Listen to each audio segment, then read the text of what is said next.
आज हम पढ़ेंगे calculation of P pi and P pi bond. एक मॉलिक्यूल्स के अंदर, एक कंपाउंड्स के अंदर आपको मालूम करना है पी पाई बॉन्ड्स कितने हैं, पी पाई बॉन्ड्स कितने हैं, कहां एग्जिस्ट करेंगे। तो हमें अगर मालूम करना, मान लो कि SO3 के अंदर कितने पी पाई। देखिए पी पाई कहने का मेरा क्या मतलब है, बॉन्ड क्या क्या पढ़े तुम, सिग्मा बॉन्ड पढ़े हो, पाई बॉन्ड पढ़े हो।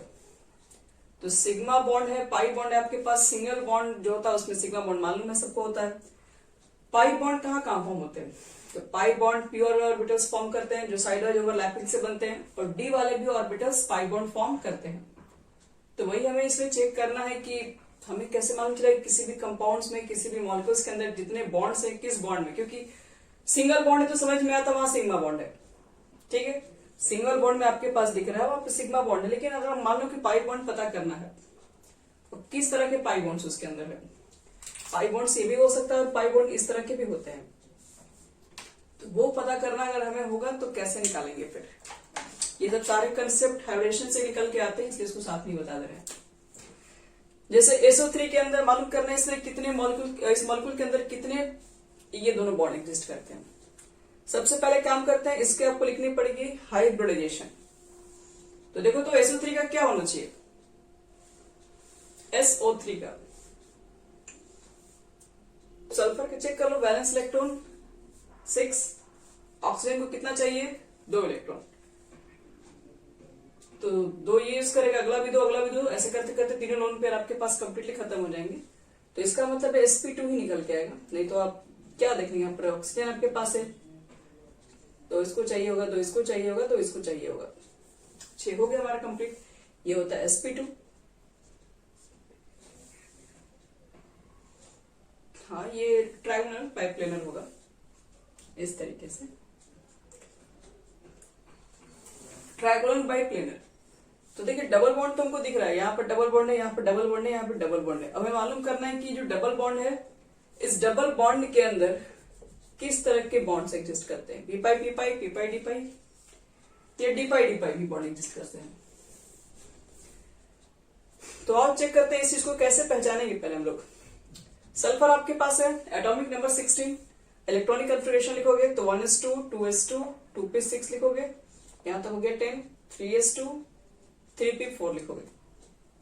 यहां तक कंप्लीटली फिल्ड आगे इसके ऊपर बात ही नहीं करने की जरूरत है। मैं 3s2 को लेके चलो, ये 3s2 है और ये 3p4 है, इसमें 2 इलेक्ट्रॉन, इसमें 4 इलेक्ट्रॉन। ये हमारा ग्राउंड स्टेट है। एक्साइटेड स्टेट में आते हैं। एक्साइटेड में क्या होगा, देखो यहाँ पे d ऑर्बिटल्स भी होगा, लेकिन d ऑर्बिटल्स में कोई इलेक्ट्रॉन्स है नहीं, इसलिए पूरा खाली होगा, ये वैकेंट होगा यहाँ पे।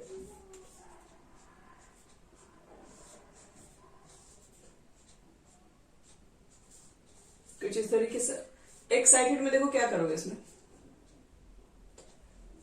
ये इलेक्ट्रॉन को निकालो और इस इलेक्ट्रॉन को निकालो। हम इसको सेकंड एक्साइटेड स्टेट में लिखा है। फर्स्ट में देखिए इलेक्ट्रॉन जाएगा, सेकंड में इलेक्ट्रॉन आ जाएगा। तो ऐसे करते करते आपके पास यहाँ पे टोटल 1 2 3 4 5 6 अनपेड इलेक्ट्रॉन प्रोवाइड करेगा। पहले एक चीज बताओ, sp2, एक चीज हमेशा याद रखना कि जो भी आप हाइब्रिडेशन यूज करते हैं हाइब्रिडाइजेशन में, उसमें सिर्फ और सिर्फ सिग्मा ऑर्बिटल ही पार्टिसिपेट करते हैं, बस इस बात को ध्यान रखिएगा। तो इसका मतलब अगर आपके पास sp2 है तो इसका मतलब तुम्हारे पास है s के एक ऑर्बिटल और p के 2 ऑर्बिटल, ये फॉर्म करेंगे सिग्मा बॉन्ड ओनली। यानी कि sp2 आपसे कहा जा रहा है निकालने के लिए, तो ये देखो ये s हो गया और p के 2 ऑर्बिटल आप निकाल दीजिए, क्योंकि इससे क्या होंगे, सिग्मा बॉन्ड फॉर्म करेंगे। क्योंकि हाइब्रिडेशन में जो भी पार्टिसिपेट करता है वो सब सिग्मा बॉन्ड्स होते हैं। sp2 निकल गया। तो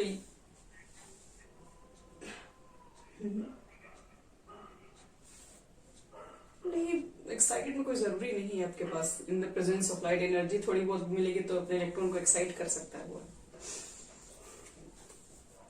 एनर्जी वगैरह, रेडिएशन वगैरह चाहिए होता है, तो हम लोग तो मान के चलेंगे ना कि दोनों चीजें पॉसिबल अभी है हमारे पास। तो सिंपल से याद रखना कि जब भी हाइब्रिडेशन के ऊपर बात करोगे तो वहां पर आपको जितने भी आएंगे, sp2 आएंगे, sp3 आएंगे, तो आपको उतने ऑर्बिटल्स क्या करवाने हैं कि सिग्मा बॉन्ड बनाने के लिए छोड़ देने हैं। इतना से तो बनेगा सिर्फ और सिर्फ सिग्मा बॉन्ड। बाकी आपके पास बच गया ये 3 ऑर्बिटल्स। अब इस 3 ऑर्बिटल्स में एक p का है और 2 तुम्हारा डी का है। ठीक है, ये क्या करेगा, ये पाई बॉन्ड सिग्मा बॉन्ड बनाने के लिए ये तीनों ऑर्बिटल्स यूज होगा, और इसके बाद जो बच गए वो जो दिखाई पड़ रहे हैं वो आपको यूज होते हैं पाई बॉन्ड बनाने में। ठीक है, ये तो हो गया सल्फर की बात। अब बात करते हैं ऑक्सीजन। सल्फर के पास अवेलेबल जो आपके पास ऑर्बिटल्स है वो पी है और 2 डी है। सिग्मा बॉन्ड ही पाई बॉन्ड बनाने के लिए, क्योंकि सिग्मा बॉन्ड तो ये तीनों ऑर्बिटल्स बनाएगा ही बनाएगा, sp2 आया तो। ऑक्सीजन का तुम्हारे पास 8 होता है, तो 1s2 लिखोगे, 2s2 2p4 लिखोगे यहाँ पे। तो ग्राउंड स्टेट में 2 इलेक्ट्रॉन, इसमें 4 हो गया। इसमें तो कोई डी होता नहीं, तो एक्साइट करने से कोई फायदा नहीं, आपके पास वैकेंट जब भी रहेंगे यहाँ पर जो 2 अनपेयर्ड इलेक्ट्रॉन्स खाली रहेंगे। तो ये देखो हमें क्या करना है, ये तो ऑर्बिटल्स का पहले से भरा हुआ है और ये भी ऑर्बिटल्स भरा हुआ है, तो ये दोनों तो पार्टिसिपेट करेंगे नहीं बॉन्डिंग में, क्योंकि बॉन्डिंग में तो वही पार्टिसिपेट करेंगे जो वैकेंट है, जिसको इलेक्ट्रॉन चाहिए अनपेयर्ड है तो पेयर करने के लिए। तो सिर्फ ये 2 ऑर्बिटल्स इसके पास अनपेयर्ड इलेक्ट्रॉन है, यही 2 इलेक्ट्रॉन से क्या कर सकता है, यही ये 2 इलेक्ट्रॉन से शेयर करके बॉन्ड बना सकता है। एक ऑक्सीजन तो क्या करता है, एक सिग्मा बॉन्ड के साथ बनाता है और एक पाई बॉन्ड बनाता है। ठीक है, तो इसके पास जब भी ऑर्बिटल्स खाली होंगे वो तो हमेशा पी वाले ही होंगे, इसके पास तो डी है नहीं। तो देख लो हम लोग तो ऐसे तो बचपन से ही पढ़े, डबल बॉन्ड में एक सिंगल बॉन्ड होता है, ये सबको मालूम है, और एक सिंगल बॉन्ड में सिग्मा बॉन्ड होता है और एक होता है पाई बॉन्ड। सिग्मा बॉन्ड तो तीनों में है। ठीक है, तो तीनों सिग्मा बॉन्ड के लिए तो हम निकाल ही चुके हैं यहाँ से। आपके पास यहाँ लेवल जो आपके पास पड़े हुए ऑर्बिटल से एक पी के है, बाकी 2 डी के हैं, और इसके पास ऑक्सीजन जब भी एक ऑक्सीजन यूज करोगे तो इसका हमेशा पी वाले ही ऑर्बिटल्स वैकेंट है, बाकी नहीं है। डी तो खैर है ही नहीं। तो आपको चेक करना है इसमें डबल बॉन्ड तीनों जगह है, तो इसका मतलब है कि पाई बॉन्ड तो बना ही है। अब कौन कौन से पाई बॉन्ड एग्जिस्ट कर रहे हैं, तो क्या क्या बोलोगे, तो ऑक्सीजन जब भी यूज करेगा तो पी, सल्फर जब भी यूज करेगा तो पी भी यूज कर सकता है, उसके पास 2 डी भी है, तो एक कितना पाई बनेगा, पी पाई एक बॉन्ड बनेगा। जब सल्फर और ऑक्सीजन ये अपना पी यूज करे और ये भी अपना पी वाला यूज करे, ऐसा भी तो हो सकता है ना कि ये तो पी ही जब यूज करेगा, दूसरा ऑक्सीजन वाला जब यूज करेगा तो पी ही करेगा, लेकिन ये तो सल्फर एक ही है, ये अपना पी वाला जब इसके साथ लगा दिया तो बाकी तो डी वाला के साथ बॉन्ड नहीं करेगा वो, तो ये जो इसमें आएगा वो पी पाई डी पाई हो जाएगा। ऊपर वाले में क्या होगा फिर, ऊपर वाले में भी देखिए सल्फर का तो सिर्फ डी ही बचा हुआ है, पी तो इसके साथ बना ही दिया, तो इसका जब भी यूज करोगे तो इसका भी तो पी ही यूज करोगे, तो पी पाई डी पाई। तो ध्यान में रखना, कभी कभी क्वेश्चंस में फाइंड करने के लिए आपके पास आता है कंपाउंड निकाल के दे दिया जाएगा और पूछा जाएगा कि इसके अंदर, इसके स्ट्रक्चर्स के अंदर, फिर इसी क्वेश्चन में पूछा जाएगा कितने पी पाई बॉन्ड से कितने P pi d pi bond exist कर सकते हैं। तो हम लोग क्या करेंगे, सबसे पहले कोई भी क्वेश्चन ऐसा दिया रहेगा तो आप उसको निकाल दो हाइब्रिडेशन। हाइब्रिडेशन निकालने के बाद जो भी उसकी आएगी, जो भी हाइब्रिडेशन निकल के आएगा उतना ही आपको क्या करवाना पड़ेगा, उतना ही सिग्मा बॉन्ड बनता है, उतना ही आपको उतने ऑर्बिटल्स को आपको छोड़ने पड़ेंगे जितना यहाँ पर आपके पास रहेगा हाइब्रिडेशन, तो उतना निकाल दोगे। निकालने के बाद अगर आपके पास बचता है अनपेयर्ड इलेक्ट्रॉन तो उसी से बनेगा बॉन्डिंग, अब उसी से बॉन्डिंग बनेगा तो आप चेक करिए पाई बॉन्डिंग के लिए कौन कौन ऑर्बिटल्स वैकेंट है। तो इसमें एक पी पाई दूसरा पी पाई डी पाई फिर पी पाई डी पाई बनेगा। रुको, और भी क्वेश्चन हम दे रहे हैं चेक करने के लिए इसमें, जैसे मिटा रहे इसको,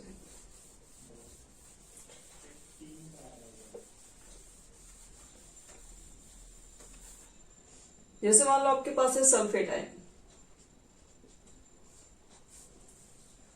सल्फेट आयन का पता करना है, इसमें कितने पी पाई डी पाई, कितने पी पाई जो भी है आपको बताना है, कितने बॉन्ड्स बन रहे हैं सब बताइए।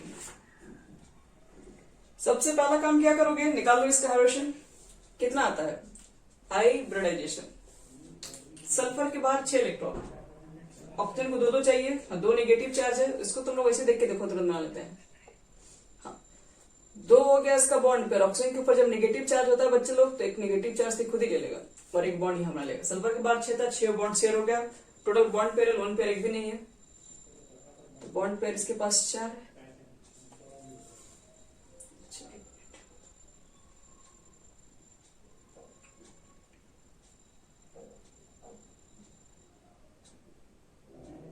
इसका नेटवर्क डिस्टर्ब था।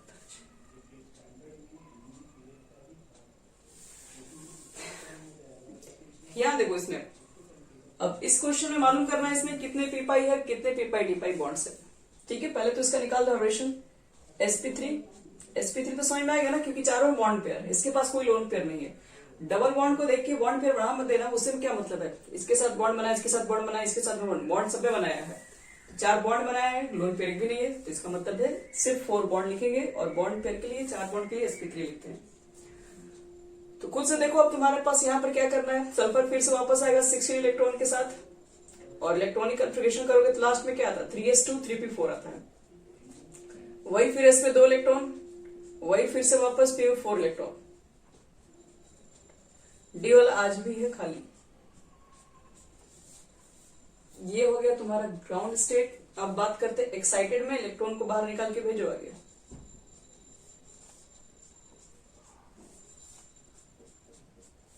तो 1 इलेक्ट्रॉन, 3 इलेक्ट्रॉन, अब देखिए ये निकल गया आगे, इसमें आगे आ गया।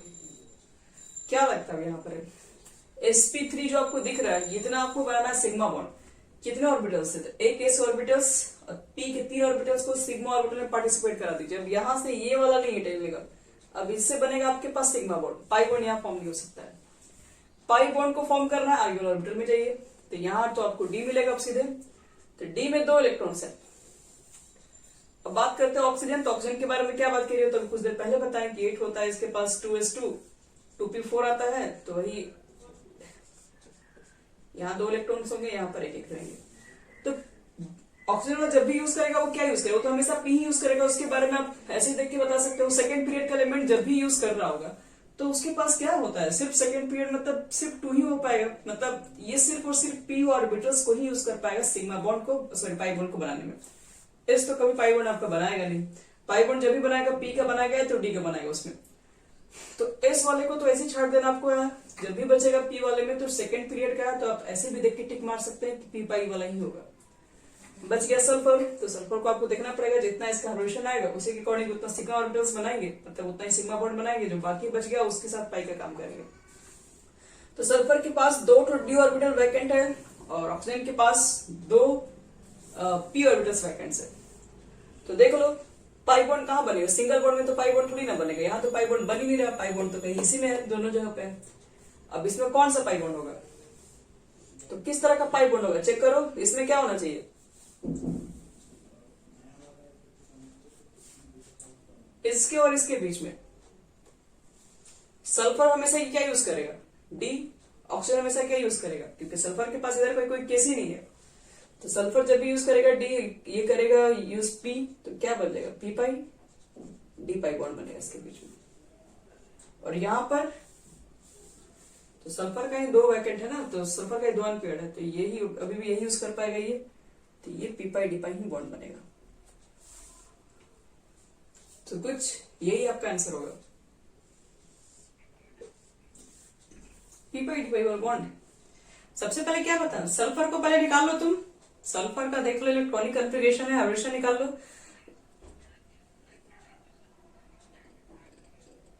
तो अच्छा, तो पहले तो पाई बॉन्ड तो मालूम है ना कि डबल बॉन्ड में आता है और ट्रिपल बॉन्ड में आता है, सिंगल बॉन्ड में तो चेक ही नहीं करना है, तो हमको सिर्फ यहाँ चेक करना है। और जो इतना हाइब्रिडेशन तुम्हारे पास आता है उतना ही सिग्मा बॉन्ड बनता है। सिग्मा बॉन्ड का मतलब क्या हो गया, उतना सिंगल बॉन्ड बनेगा। तो जब भी जितना तुम्हारे पास ये निकल के आएगा उतना तुम्हारा अनपेड इलेक्ट्रॉन खाली कराना पड़ेगा। एस के एक ऑर्बिटल में अनपेड इलेक्ट्रॉन चाहिए होगा, अब पी में 3 अनपेड इलेक्ट्रॉन चाहिए होगा, तो इतना क्या करना पड़ेगा, इतना सिग्मा बॉन्ड के लिए छोड़ना पड़ेगा, क्योंकि ये पाई बॉन्ड नहीं बनाएंगे इतना, तो बाकी जो ऑर्बिटल होगा वो सिर्फ पाई बॉन्ड बनाएगा। तो हाँ, सिर्फ डी वाला ही बना पाएगा। तो सल्फर मतलब अब जब भी यूज करेगा डी अपना ऑर्बिटल यूज कर सकता है। ऑक्सीजन के पास क्या है, ये पी अपना यूज करेगा, इसके पास तो डी होता ही नहीं है, तो ऑक्सीजन पी यूज कर रहा है, सल्फर अपना डी यूज कर रहा है, तो पी पाई, देखो ये दोनों डी ही इसके पास बचा हुआ है, तो P pi d pi p pi d पाई। धीरे धीरे बनाओगे समझ में आ जाएगा, उतना हार्ड क्वेश्चन नहीं होता है। कुछ समय के बाद धीरे धीरे जैसे आगे बढ़ोगे क्वेश्चंस बिना देखे या बिना देखे बिना बनाए ही आंसर बताने लगोगे। फर्स्ट देखो इसमें क्वेश्चन लिखो सब लोग, calculate number of P pi and P pi d pi bonds.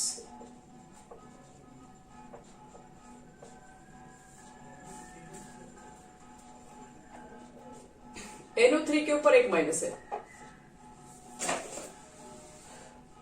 कोई जरूरी नहीं कि समय पी पाई वाला बॉन्ड आएगा ही। देखो किसी में नहीं भी हो सकता है, सब सिग्मा बॉन्ड बनाएगा तो कहां से होगा, मीथेन में थोड़ी ना तुमको मिल जाएगा पाई बॉन्ड। तो इसमें चेक करो तो NO3 के ऊपर एक माइनस है, क्या लगता है ये बना सकता है पी पाई या पी पाई डी पाई किसी तरह का बॉन्ड? तो सबसे पहला क्या चेक करोगे इसके अंदर, इसका निकालोगे हाइब्रिडाइजेशन। तरीका आपको बहुत सारा बताया है, आप टीबी करके भी निकाल सकते हैं, या फिर आपको स्टेरिक वाला से बताया था एक्स भी करके निकाल सकते हो, उस तरीके से भी बना सकते हो। जो भी तरीका आपको आसान लगे, किसी भी तरीके से पहले ये बताओ कि इसका कितना आएगा हाइब्रिडाइजेशन। sp2 आ रहा है,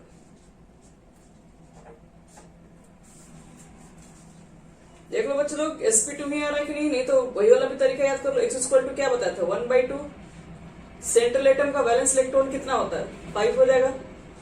डबल बॉन्ड बनाने मोनोवैलेंट तो इसमें है ही नहीं, 0 कर देना। चार्ज कितना है -1 या +1 हो जाएगा। 6/2 यानी कि 3 यानी कि sp2। चलो sp2 तो निकल गया। अच्छा sp2 का जो शेप आता है वो क्या होता है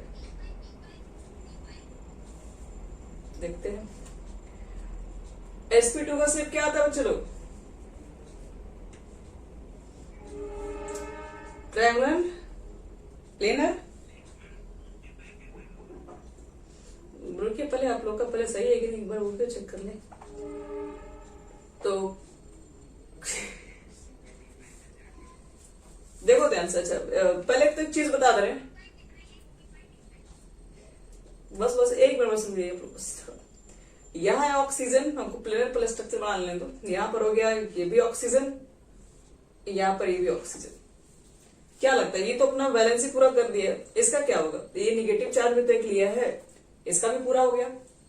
इसके बारे में क्या ख्याल है? तो नाइट्रोजन क्या कर सकता है, नाइट्रोजन का भी 8 पूरा हो चुका है। नाइट्रोजन थोड़ी ना इसके साथ शेयरिंग करेगा, तो नाइट्रोजन देगा इसको कोऑर्डिनेट बॉन्ड, अपना दोनों लोन पेयर शेयर कर देगा। चलिए अब बताइए तो क्या बोल रहे थे आप, फिर से एक बार बोलिए तो। बोले बच्चे लोग क्या क्या आंसर था? पहले एक चीज बता रहे हैं, sp2 मतलब 3 ठो आपको बनाना क्या है सिग्मा बॉन्ड।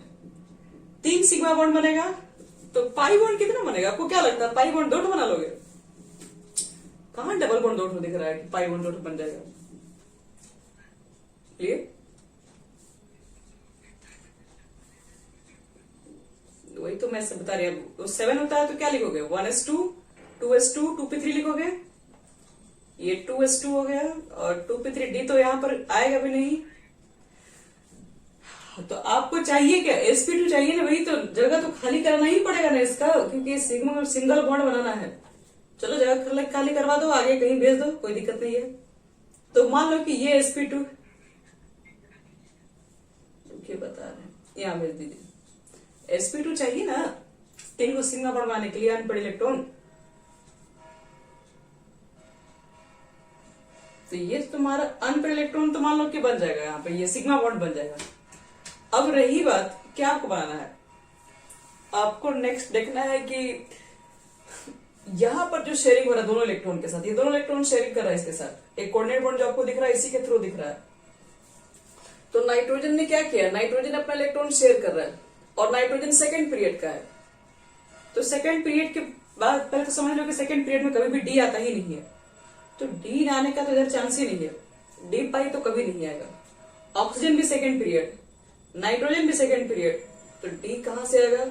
इसमें सिर्फ पी पाई ही होगा, तो पी पाई दूसरा कोई नहीं होगा, क्योंकि दूसरा सब सिंगल बॉन्ड है। एक सिंगल बॉन्ड इसका होगा, एक सिंगल बॉन्ड इसका होगा, एक सिंगल बॉन्ड, एक सिग्मा बॉन्ड इसमें, एक सिग्मा बॉन्ड इसमें और एक सिग्मा बॉन्ड इसमें। ये एक सिर्फ बनाएगा पाई बॉन्ड, और पाई बॉन्ड बनाएगा तो कौन सा पाई बॉन्ड बनाएगा? तो क्यों नाइट्रोजन को देखो, ऑक्सीजन को देखो, दोनों सेकंड पीरियड का है, तो दोनों ही पाई क्या पी ऑर्बिटल से ज्यादा यूज ही नहीं कर सकता है, क्योंकि एस तो यूज करना ही नहीं है। तो बहुत सारा क्वेश्चन का आंसर आपको बिना निकाले भी आप कुछ समय के बाद देना स्टार्ट कर दोगे।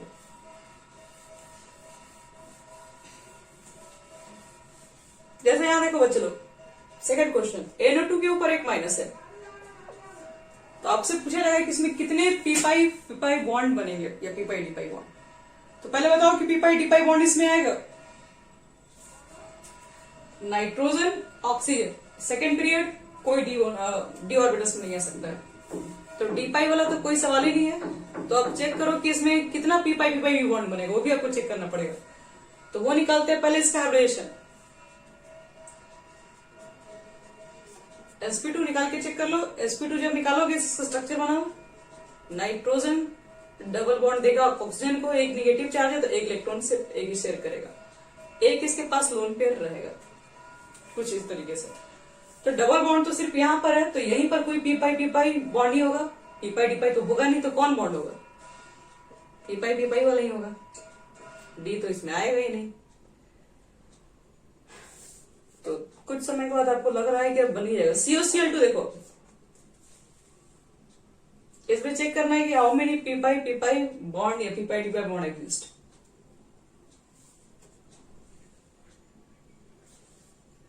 कार्बन ऑक्सीजन है, हाँ, देखिए क्या करेंगे।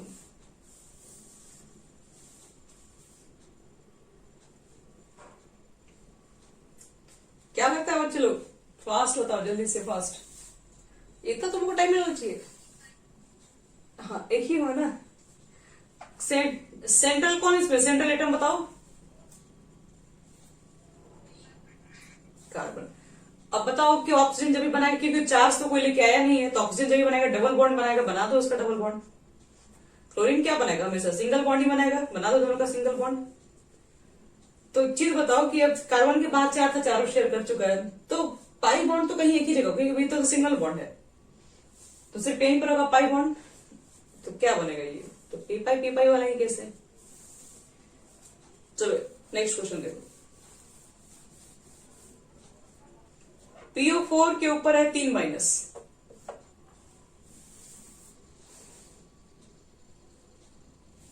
सबसे पहले इसका निकालना पड़ेगा हाइब्रिडाइजेशन।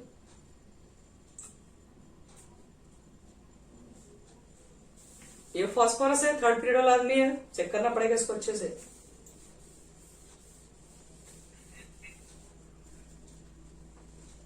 sp3 स्ट्रक्चर आ गया, नो लोन पेयर होगा, तो स्ट्रक्चर कैसा बनेगा, टेट्राहेड्रल। याद कीजिए टेट्राहेड्रल वाला कहानी, तीन को निगेटिव लेके आया है, तो 3 निगेटिव है तो 3 निगेटिव चार्ज करो, सिंगल बॉन्ड बनाओ, तो डबल बॉन्ड तो कहीं एक ही जगह आएगा। अब ये डबल बॉन्ड में चेक करना है ये पीपाई वाला है कि डीपाई वाला है, तो उसके लिए तो आपको निकालना पड़ेगा। देखो बच्चे थोड़ा ध्यान से, तुम थोड़ा चोरी भी कर सकते हो, ये एस है और एस का एक ऑर्बिटल, अब पी में देखो 3 ऑर्बिटल खाली करवा दिया गया। sp3 किसके लिए यूज करेंगे, सिग्मा के लिए यूज करेंगे, एस तो खाली हो गया, टी वाला भी खाली हो गया तीनों, तो इसका मतलब जो भी बचा हुआ तो डी वाला ही होगा इसके पास है। समझ में आ रहा है, थोड़ा एडवांस हो गया। तुम्हारे पास sp3 है तो एस वाला तो यूज है, पी वाला में 3 को आपको सिग्मा बॉन्ड ही भरने के लिए कह रहा है, तो पी वाला भी नहीं बचा, इसका मतलब इसके पास सिर्फ डी वाला बचा होगा, और ये तो जब भी यूज करेगा पी वाला, तो इसलिए ये जो बचेगा पीपाई डीपाई वाला ही बॉन्ड बनेगा इसमें। तो देखो अब तो बिना निकाले ही हम लोग बता दे रहे कौन सा बॉन्ड है, ना कोई एक ग्राउंड स्टेट एक्साइटेड, अब वो भी जरूरत नहीं पड़ेगा। SOCl2 का देखो,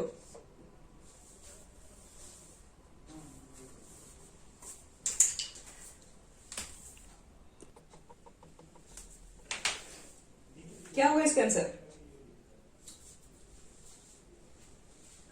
SOCl2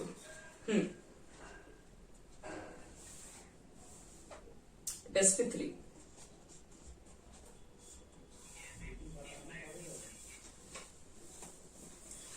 sp3 है, तो बच्चे लोग ये तो sp3 ही देख के लग गया सारा खेल खत्म, नहीं सारा खेल खत्म नहीं होगा, समझना पड़ेगा इसमें भी। यहाँ पर देखो सल्फर है, 2 ऑक्सीजन डबल बॉन्ड बनाएगा, क्योंकि नेगेटिव चार्ज तो है नहीं, 2 क्लोरीन है, सिंगल बॉन्ड बनाता ही है, 1 लोन पेयर हो गया, तो क्या sp3 हो गया, 3 बॉन्ड पेयर 1 लोन पेयर, तो कुल मिला के 4 के लिए sp3 लिखना होगा। बात अब यहां पर ये आएगा कि हमारे पास तो एक ही डबल बॉन्ड है जिसमें से ऑक्सीजन जो है वो तो हमेशा पी ही करेगा। अब सल्फर का क्या हाल है, सल्फर को चेक करना पड़ेगा। क्या लगता है सल्फर के पास, आप खुद से यहां देख लीजिए sp3, पी का उसका तीनों ऑर्बिटल्स में कहा गया है कि सिग्मा बॉन्ड बनाने के लिए रखना है, बस सिग्मा बॉन्ड बनाओगे बाई बॉन्ड तो नहीं देना है। तो ये तो जब भी बनाएगा, हाँ, तो पी बाई कहां से, पी कहां दिया गया, पी में तो सिग्मा बॉन्ड बन रहा है, ये जितना आ रहा सब सिग्मा बॉन्ड के लिए यूज होता है। हाँ, तो ऑक्सीजन पी पाई और सल्फर का डी पाई, तो बस हो गया पी पाई डी पाई। फटाफट आंसर मारते हैं हम लोग को, पी पाई डी पाई, बिना सोचे समझे। हाँ बोलो।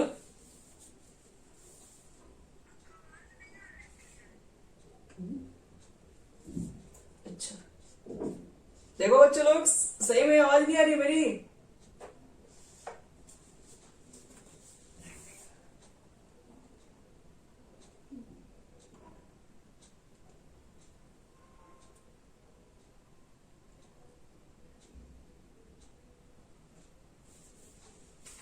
चलो चलो, अगला क्वेश्चन है, बताओ SO2Cl2 का क्या बनाओगे?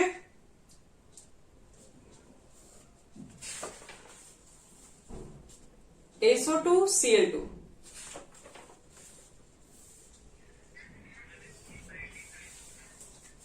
दोनों पी पाई डी पाई, चेक कर लो। अच्छा, हाइब्रिडेशन कितना है, हाइब्रिडेशन बता पहले। तो ऐसे निकल गया सारा सिग्मा बॉन्ड पी वाला, पी खाली, तो डी बच गया सल्फर का, ठीक है। बस जब डी बच गया तो इस तो हमेशा डी यूज करेगा, बाकी पी पाई क्यों नहीं हो सकता है, जरूरत पड़े तो वो भी आ जाएगा। तो देखो ध्यान से, इसमें ऑक्सीजन ही तो डबल बॉन्ड लेके आएगा, क्लोरीन की जरूरत ही नहीं डबल बॉन्ड लाने की, क्योंकि इतना सल्फर के पास इलेक्ट्रॉन ही नहीं है।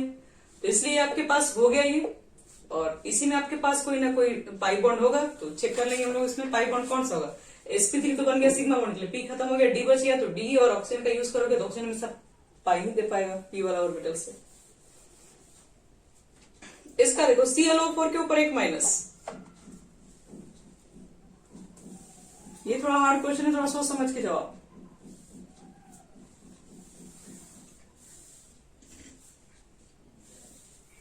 कुछ भी लेस इलेक्ट्रोनेगेटिव रखते हैं जो नंबर में कम होता है।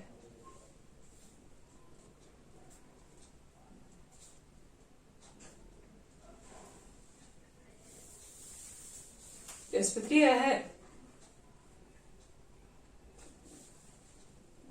लगने से नहीं होगा, चेक करना पड़ेगा। तीनों पी पाई डी पाई,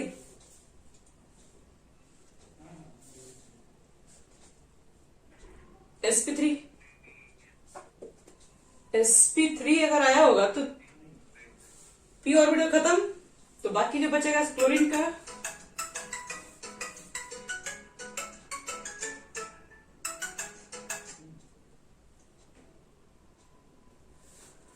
तो ऑक्सीजन का बच्चा जब यूज करोगे पी, क्लोरीन के पास क्या होता है, पी वाला तो खत्म, डी बचेगा। तो पहले कितना डबल बॉन्ड होगा वो भी तो चेक कर लो।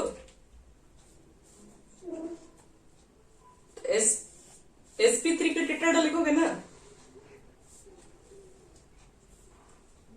देख लेते हैं कितना होगा। तो आपको sp3 लाना है, टेट्राहेड्रल फिगर जैसा होगा, सिर्फ एक निगेटिव चार्ज भी है, तो एक ऑक्सीजन तो निगेटिव चार्ज लेके खुद सिंगल बॉन्ड के साथ निगेटिव चार्ज के साथ, इसको जरूरत ही नहीं इधर होगा। तो बाकी को तो दो दो चाहिए ना, क्योंकि वो अपना पूरा डांस करेगा फिर।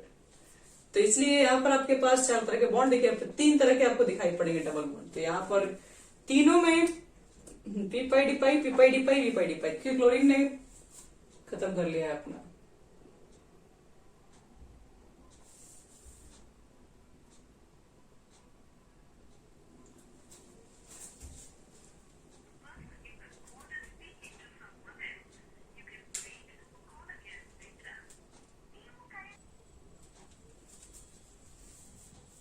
तो इसमें तीनों होगा, पी पाई डी पाई वाला बॉन्ड होगा सारा।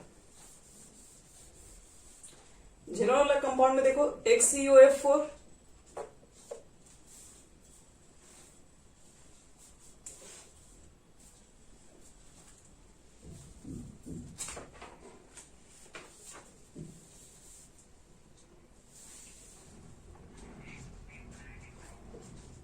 sp3d2 है, तब तो डी वाला भी ऑर्बिटल खाली करवा दिया गया नोट को। तब क्या लगता है, डबल बॉन्ड एक ही है, एक ही ऑक्सीजन ही है, क्या करोगे फिर? चार्ट ऑफ फ्लोरीन, और एक है इसके पास लोन पेयर। हो गया, 4 हो गया, ऊपर 2 हो गया, 4 2 6, नीचे 2 8। तो चेक कर लो जेनॉन, तो देख ही रहो कि डी में 2 तक लेके आया, तो डी वाला तो पी वाला तो ऐसे भी नहीं बचा होगा, डी वाला कुछ बचा होगा इसके पास, ऊपर है ऑक्सीजन।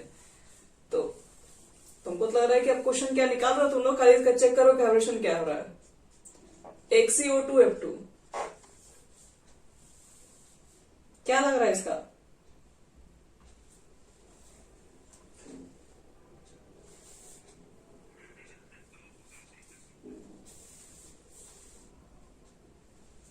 चेक कर लो यहाँ से, शॉर्टकट मत मारो, गलती हो जाएगा।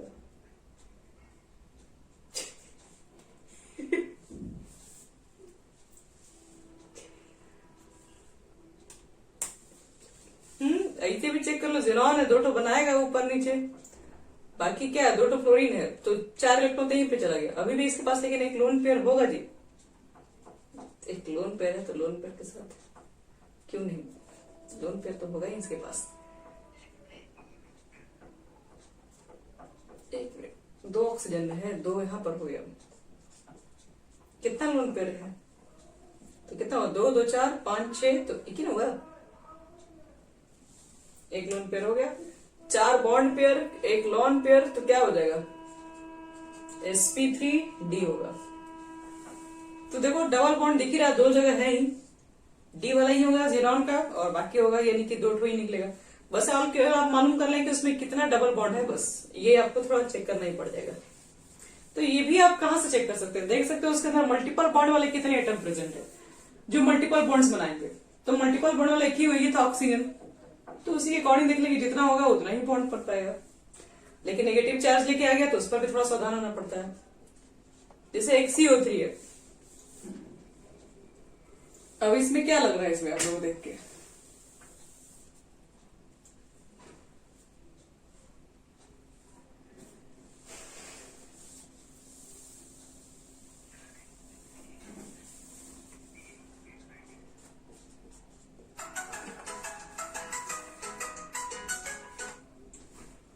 sp3 यही है, तो sp3 जब ये बनेगा तो गया पी सारा, डी वाला बचा इसके पास, ऑक्सीजन के पास जब भी बचेगा 3 तो ऑक्सीजन है, लोन पे मारो गोली है, तो ऑक्सीजन 3 ही बनाएगा डबल बॉन्ड, 3 डबल बॉन्ड इसके अंदर आएगा, तो तीनों के तीनों पीपाई डीपाई वाला कंडीशन निकलेगा, पीपाई डीपाई पीपाई डीपाई पीपाई डीपाई। तो इस तरीके से आपके पास जितने क्वेश्चंस होंगे पीपाई डीपाई से पी ब्लॉक्स के अंदर, वो लगभग सब होंगे, इससे ज्यादा कोई पीपाई डीपाई बॉन्ड पूछेगा आपसे। अब एक छोटा सा टॉपिक बता दे रहे हैं जिसका नाम है हाउ sp3 था, एक छोटा सा बच्चा टॉपिक होता है इसका नाम है बैक बॉन्ड, जिसको पी ऑर्बिटल में पढ़ने के लिए मिलता है। बैक बॉन्ड किस तरह का बॉन्डिंग है उसको भी देख लेते हैं। तो देखो बैक बॉन्डिंग में क्या है, जैसे मान लो आपके पास एक एटम ए है, दूसरा एटम बी है, ये है इसका ऑर्बिटल्स, इस ऑर्बिटल के पास उसके पास एक इलेक्ट्रॉन है, इसमें भी एक इलेक्ट्रॉन है, दोनों ने मिलकर इलेक्ट्रॉन का शेयर किया, इसने भी रखा अपना इलेक्ट्रॉन लगाया, इसने भी शेयर अपना इलेक्ट्रॉन लगाया, तो दोनों ने जब मिलकर शेयरिंग किया होगा तो ये तो बोलते हैं ये जो बॉन्ड बनेगा ये कोवैलेंट बॉन्ड है, ये तो सबको पता है, इक्वल शेयरिंग ऑफ इलेक्ट्रॉन से जो बॉन्ड बनता है वो कोवैलेंट बॉन्ड होता है। हम इस बॉन्ड के बारे में बात नहीं कर रहे हैं, ये बैक बॉन्डिंग किस तरह का बॉन्डिंग है, पहले इसको बॉन्डिंग को पहले देख ले रहे हैं।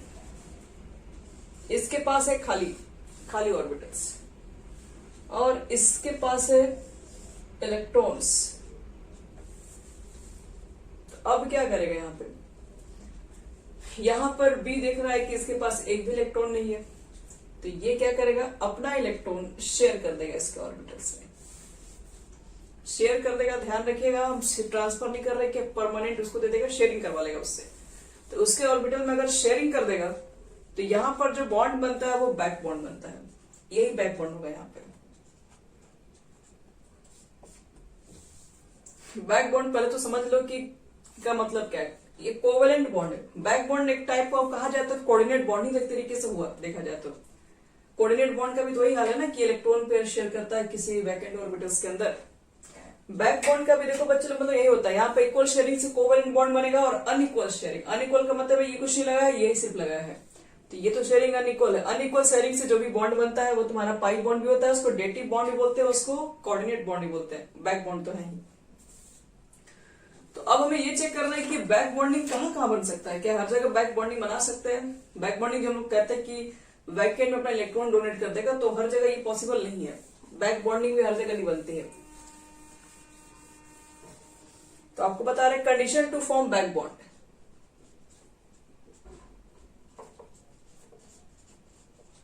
एक बैक बॉन्ड बनाने के लिए क्या कंडीशन चाहिए होगा।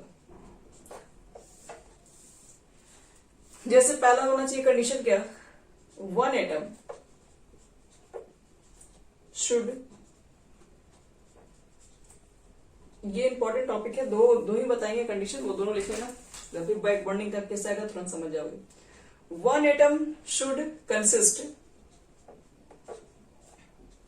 ए वैकेंट ऑर्बिटल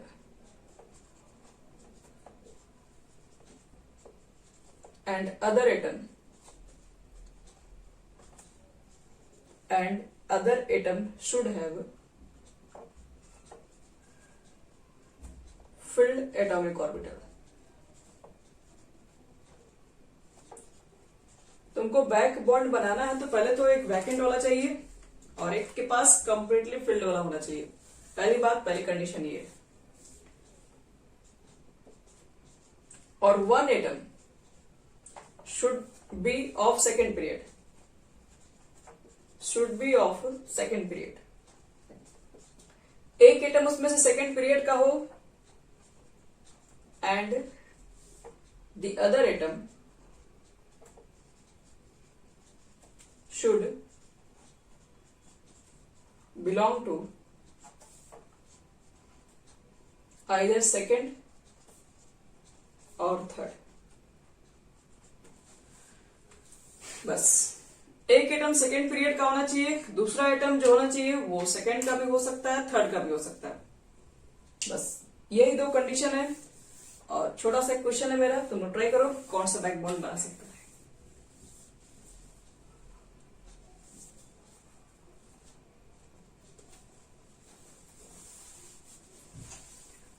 वन एटम सबका हो गया, मिटा रहे हैं।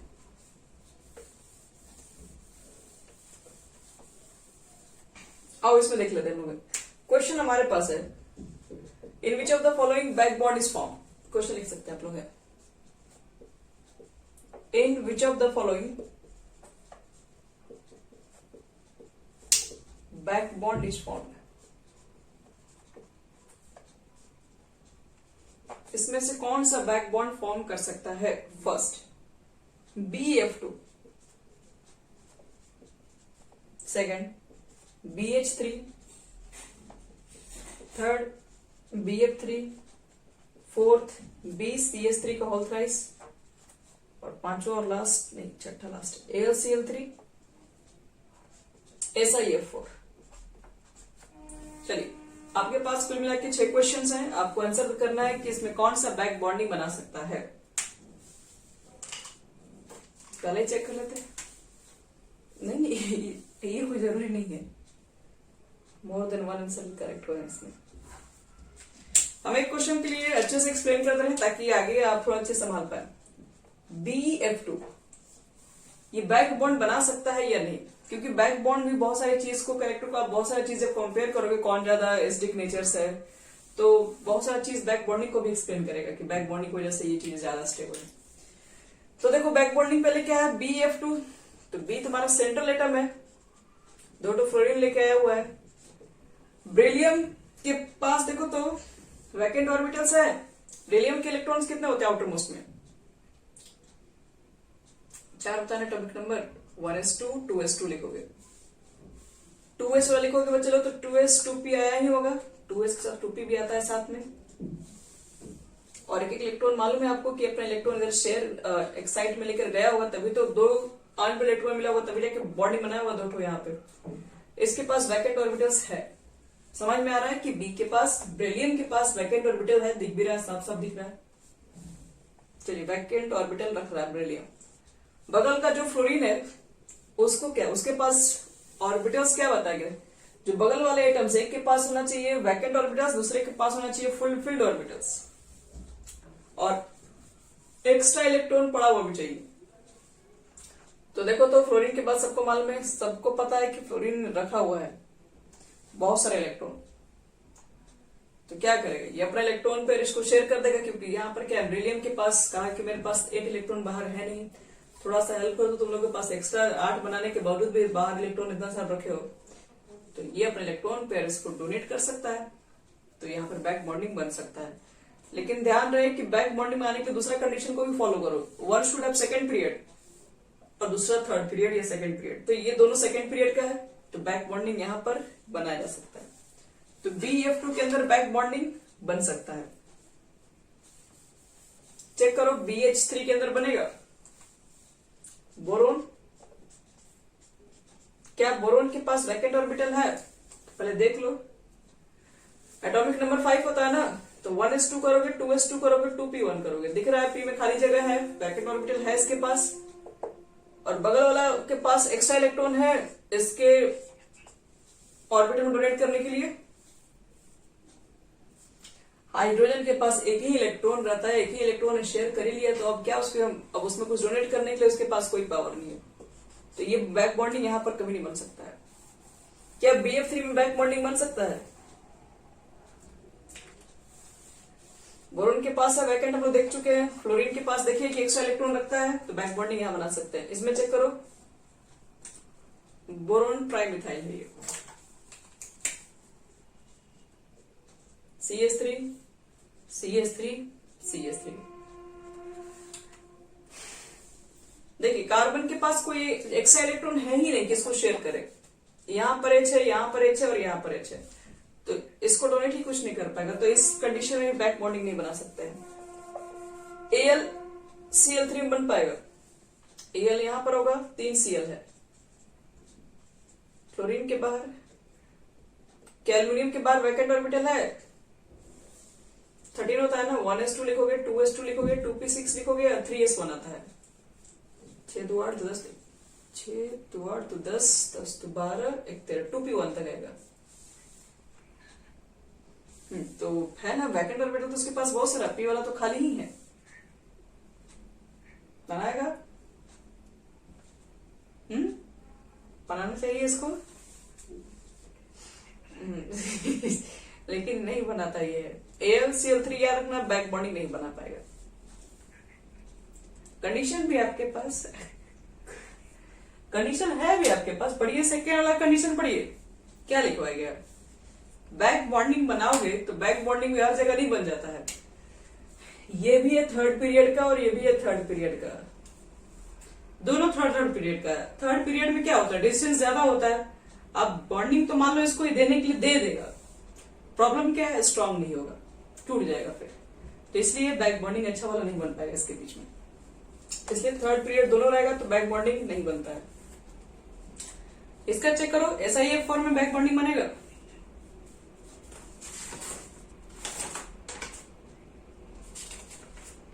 ध्यान से चेक करो, ध्यान से, क्या बात कर रहे हो, SI के पास वैकेंट नहीं है, D ऑर्बिटल का आदमी तो इजी वैकेंट रखा होगा।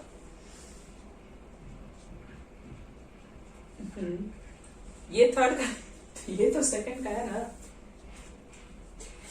सेकंड वाला कंडीशन पढ़ो, one atom should be second period and other atom should belongs to either second और थर्ड। दोनों थर्ड का होगा तो नहीं बनेगा, लेकिन एक सेकंड और एक थर्ड का होगा तो बन जाएगा। तो इसके पास तो वैकेंट ऑर्बिटल बच्चे लोग पहले से होगा। हाँ, ये दोनों सेकंड का ही था, दोनों सेकंड का भी बनेगा, तो फर्स्ट थर्ड का, सेकंड थर्ड का भी बनता है, लेकिन थर्ड का बस नहीं बनता है। ये तुम्हारा है बैक बॉन्डिंग कहाँ बनेगा कहाँ नहीं, और बैक बॉन्डिंग के भी बहुत सारे एप्लीकेशंस होते हैं, जिसका आपको एक क्वेश्चन मेरे घर से बना के लेते आइएगा, ऑप्शनल क्वेश्चन है, आपको बताना है इसमें से BF3, BCl3, BBr3 और Bi3। इसमें अच्छा एसिड कौन सा है? आपको बताना इसमें अच्छा एसिडिक नेचर किसका होगा, ये बताना। बस सोच समझ के, और ये आप समझ लीजिए।